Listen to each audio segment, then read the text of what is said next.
Hello everyone, welcome back to another Printers with Pat video. My name is Pat. Here we have for you the Canon Pixma E3370 model. Now this video will apply to other models of the Pixma series because all the machines are fairly similar in the way that they operate and the technical components.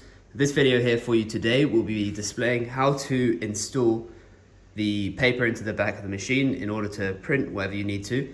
So for this demonstration, I'm going to be using an A5 piece of paper, and to get started, we're going to go to the back here. If you want to open up this display tray, now in the back you see these sort of little indications of the different sizes you want to use. Here we have at the furthest end, you start with the A4, and then as you move closer, it gets smaller. So I'm going to set mine to the A5 setting. I get my piece of paper and I find it, slot it right into there for you.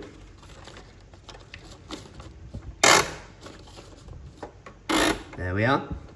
And now we have the paper installed. Now you want to make sure that you're not forcing it down, otherwise you may cause the paper to clog up the machine. You won't be able to print wherever you need to.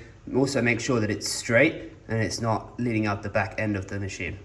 So if you want to also take the paper out, then you can extend it to put in a bigger piece of paper for the next project.